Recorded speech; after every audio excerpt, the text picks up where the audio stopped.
नमस्कार सभी को, गुड इवनिंग। उम्मीद है दोस्तों आप सब ठीक होंगे, अपनी तैयारी अच्छे से कर रहे होंगे। चलिए, इस वीडियो में आज हम पढ़ने वाले हैं थ्योरीज ऑफ इंटेलिजेंस के अंतर्गत मल्टी फैक्टर थ्योरी। इससे पहले हम दो थ्योरीज ऑलरेडी डिस्कस कर चुके हैं, स्पीयरमैन की two factor theory and Thurston की ग्रुप फैक्टर थ्योरी। आज हम पढ़ने जा रहे हैं मल्टी फैक्टर थ्योरी।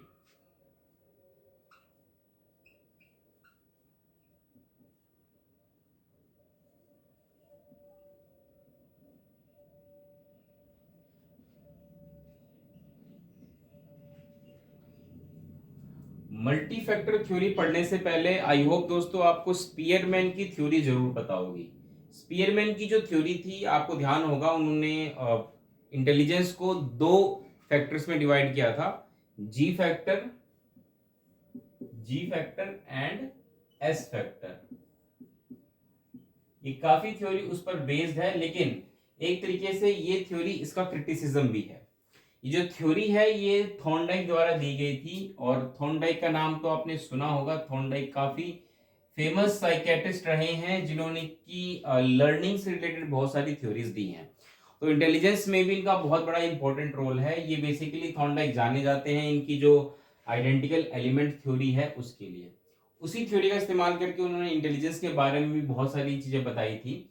थॉर्नडाइक ने स्पीयरमैन को क्रिटिसाइज करते हुए कहा था कि ऐसा नहीं हो सकता कि हमारा इंटेलिजेंस सिर्फ दो तरीके की मेंटल एबिलिटीज में डिवाइड हो, जी फैक्टर और एस फैक्टर। जी फैक्टर आपको ध्यान में होगा, जिसमें कि उन्होंने कहा था कि जो जनरल एबिलिटीज होती हैं हमारे इंटेलिजेंस की, वो इसमें आती हैं, और स्पेसिफिक में, और एस में स्पेसिफिक जो एबिलिटीज होती हैं वो आती हैं।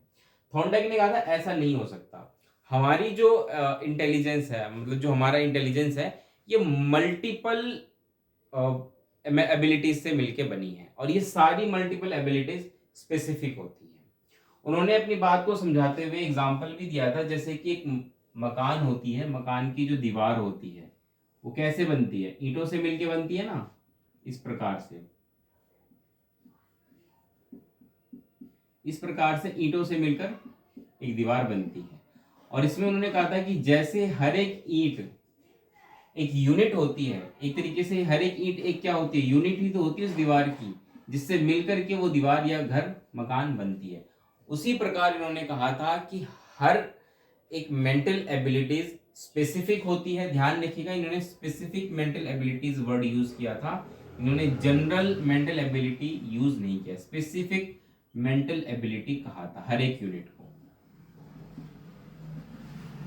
ये हर एक यूनिट जो है क्या है, स्पेसिफिक मेंटल एबिलिटीज है। और जैसे कई ईंटों से मिलकर के एक मकान या दीवार बनती है, उसी प्रकार से हर एक स्पेसिफिक मेंटल एबिलिटी से मिलकर के ये पूरी इंटेलिजेंस बनती है। ठीक है, उन्होंने एक अच्छा एग्जांपल दिया था अपनी बात को कहने के लिए। तो जैसे एक घर बनाने में, मकान बनाने में हजारों ईंटें लग जाती हैं, ऐसे उन्होंने कहा था कि हमारा जो इंटेलिजेंस है वो भी बहुत सारे स्पेसिफिक मेंटल एबिलिटी से मिलकर के बना हुआ है। ध्यान रखिएगा, जैसे हर एक ईंट इंडिपेंडेंट भी होती है, हालांकि ये इंडिपेंडेंट होते हुए ही ये जो जो घर होता है, एक आपस में जुड़े भी होते हैं, इंडिपेंडेंट होते हुए भी आपस में जुड़े होते हैं, एक यूनिट के रूप में एक ईंट होती है, काम करती है। ऐसी स्पेसिफिक मेंटल एबिलिटीज भी इंडिपेंडेंट होते हुए भी आपस में ये जुड़े होते हैं। और आपस में कैसे जुड़े होते हैं, आपस में जुड़े होते हैं ये कॉमन एलिमेंट से। ध्यान रखिएगा, थॉर्नडाइक ने कहा था common elements.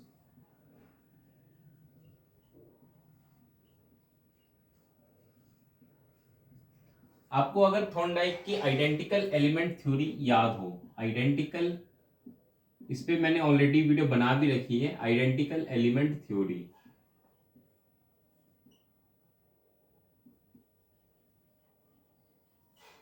Identical element theory में उन्होंने बताया था कि जब भी हम कोई दो कार्य करते हैं तो उन दोनों कार्यों में कितने कॉमन एलिमेंट्स हैं, ये बहुत इंपॉर्टेंट होता है लर्निंग को एक से दूसरे में ट्रांसफर करने में। भाई जितनी ज्यादा कॉमन एलिमेंट्स होंगे उतनी ज्यादा लर्निंग ट्रांसफर हो पाएगी। फॉर एग्जाम्पल, अगर मैं मान के चलिए बाइक चलाना चाहता हूँ, और अगर मुझे साइकिल चलाना पहले से आता है, तो बाइक चलाने में मुझे आसानी होगी, क्योंकि मैं पहले से साइकिल चलाते वक्त बहुत सारे ऐसे कॉमन चीजें सीख चुका हूँ जो कि बाइक चलाने में भी इस्तेमाल होगी। In the same way Thorndike कहते हैं कि जितने भी मेंटल एबिलिटीज होती हैं ये आपस में एक दूसरे से जुड़ी होती हैं, सह संबंधित होती हैं, को रिलेटेड होती हैं। और कौन कितना को रिलेटेड होगा आपस में, ये डिपेंड करेगा कॉमन एलिमेंट्स पे, या आइडेंटिकल एलिमेंट्स में, ठीक है। जो भी स्पेसिफिक मेंटल एबिलिटीज, मान के चलिए दो स्पेसिफिक मेंटल एबिलिटीज हैं, ये आपस में दूसरे से कितना इंटर रिलेटेड होंगी, ये किस पे डिपेंड करेगा, कॉमन एलिमेंट्स पे। इनके बीच में जितना ज्यादा कॉमन एलिमेंट होगा उतना ही ज्यादा एक दूसरे से इंटर रिलेटेड होगी, और जितना कम कॉमन एलिमेंट होगा ये एक दूसरे से उतना कम आपस में इंटर रिलेटेड होंगी। तो ये इस प्रकार से थॉर्नडाइक ने मल्टी फैक्टर थ्योरी की बात की थी। इसमें और ज्यादा कोई रॉकेट साइंस नहीं है, सिंपल सी बात उन्होंने स्पेसिफिक मेंटल एबिलिटी की बात की थी। कहा था कि जैसे कई ईंटों से मिलकर के एक मकान या दीवार बनती है, उसी प्रकार से स्पेसिफिक मेंटल एबिलिटीज से मिलकर के एक इंटेलिजेंस बनती है, और ये बहुत ज्यादा होती है संख्या में। हर एक स्पेसिफिक मेंटल एबिलिटीज इंडिपेंडेंट होती है, लेकिन आपस में इंटर रिलेटेड भी होती है। कौन कितना आपस में इंटर रिलेटेड है, ये किस पे डिपेंड करेगा, कॉमन एलिमेंट पे डिपेंड करेगा कि इनके बीच में कितने कॉमन एलिमेंट्स हैं। तो इस प्रकार से थॉर्नडाइक ने मल्टी फैक्टर थ्योरी दी थी। अब यहाँ पे इंटरेस्टिंग बात क्या है, इंटरेस्टिंग बात यह है कि थॉर्नडाइक ने स्पीयरमैन को तो क्रिटिसाइज कर दिया, स्पीयरमैन को इन्होंने क्रिटिसाइज कर दिया था। स्पीयरमैन ने जो यहाँ पे बात की थी जी फैक्टर और एस फैक्टर की, इन्होंने क्रिटिसाइज कर दिया, कहा कि भाई जी फैक्टर और एस फैक्टर तो होता ही नहीं है। लेकिन वो ये बात नहीं समझ पाए कि जो वो थ्योरी दे रही हैं वो काफी हद तक इससे मिलती जुलती है। जी फैक्टर में क्या कहा गया था, जी फैक्टर में यही तो कहा गया था कि जितनी भी मेंटल एबिलिटीज होती हैं वो या तो जनरल फैक्टर में, जी फैक्टर में आती है, स्पेसिफिक फैक्टर में आती है।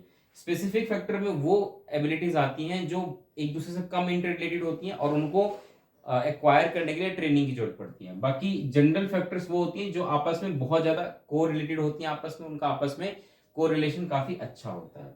और यहाँ पर भी जैसा कि हम देख पा रहे हैं, स्पेसिफिक मेंटल एबिलिटीज भी आपस में कोरिलेटेड होती हैं, और जो जितना ज्यादा कोरिलेटेड होती हैं वो किस पे डिपेंड करता है, कॉमन एलिमेंट्स पे। तो सीधी सी बात है, अगर दो स्पेसिफिक मेंटल एबिलिटीज के बीच में बहुत ज्यादा कॉमन एलिमेंट्स में है और एलिमेंट्स हैं, तो एक तरीके से वो जी फैक्टर ही तो हो गया।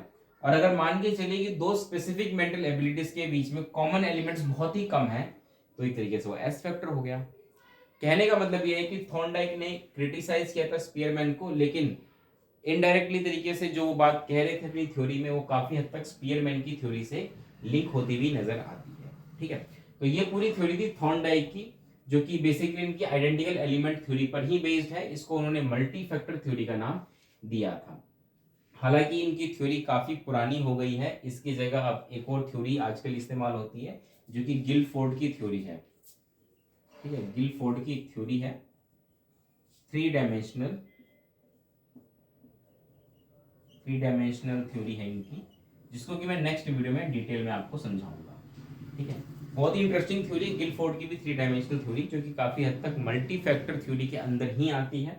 इसको हम नेक्स्ट वीडियो में कवर करेंगे। इस वीडियो में हम थॉर्नडाइक की तक ही खुद को लिमिट करके रखते हैं, क्योंकि अगर आपको कोई किसी तरह कोई दिक्कत होती है तो आप मुझे कमेंट करके पूछ लीजिए, वहां मैं आपका जवाब दूंगा। फिर हम नेक्स्ट वीडियो में गिलफोर्ड की थ्योरी को अच्छे से समझते हैं। फिलहाल इस वीडियो में इतना ही रखते हैं। कैसी लगी वीडियो लाइक कर दीजिएगा, अच्छी लगी हो तो। किसी तरह का कोई फीडबैक देना चाहते हैं, कमेंट बॉक्स आपके लिए खुला है, वहां जा करके आप अपने विचार रख सकते हैं। मेरे चैनल पर नए हैं, पहली बार मेरी वीडियो देखें तो सब्सक्राइब करके जरूर जाइएगा अगर यहाँ तक आए हैं तो, ठीक है। फिलहाल आप मिलेंगे अगले वीडियो में दोस्तों। इस वीडियो में इतना ही रखते हैं। नमस्कार, धन्यवाद।